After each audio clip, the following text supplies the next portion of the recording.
ابراہیم علیہ السلام د دعوت او د تبلیغ په سلسله کې د خپل ملک فلسطین نه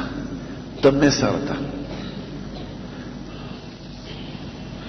تبر ورسره و دی د تر لورې وه ښځه د هغې نوم و ساره. نو لویه واقعه ده د هغې خو خیر په یو علاقه ورغې د هغې حاکم هغه سړي به کینولي وی چې څوک د دې طرفه راځي او ښایسته ښځه ورسره وي نو مال یې راولی دی. چې ابراهیم علیه السلام او بیبي ورورسېده نو دوی ایثار کړه څوکۍ کې وی ودرېږه موږ خپل مشر ته خبر ورکړه چې هغه ته ورغی وی د فلسطین د طرفه یو سړی او ښځه راغلي دي بې اندازې ښایسته دي پیغمبران ټول ښکلي نه ړوند دي نه ګوډي نه شلي نه توري نه تپلي خدای چې څنګه معنوي حسن ورکړي دقه شان هر پیغمبر هغه ظاهري حسن باندې ښکلي او ښځې هم ښکلي او دې د عراق او بیا شام کې اوسېده نو دغه علاقې خلک ښایسته دي. مصر کې ښایسته هم شته تور هم شته خړ پړ هم شته.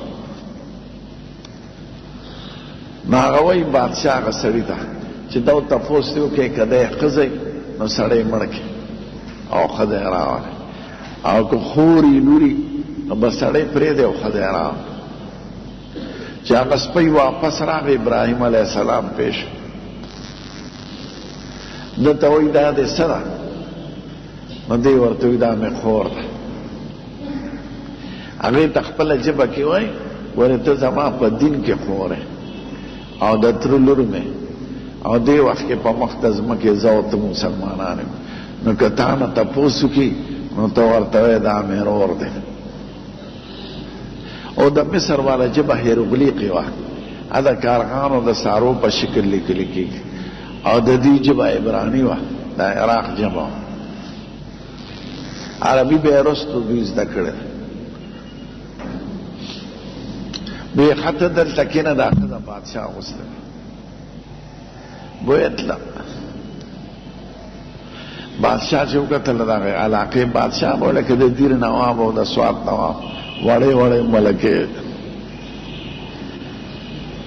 هغه وایي دا زما د خاصې قلوتخانې ته بوځم. بیبي بوتله دا ظالم ورغی په بد نیت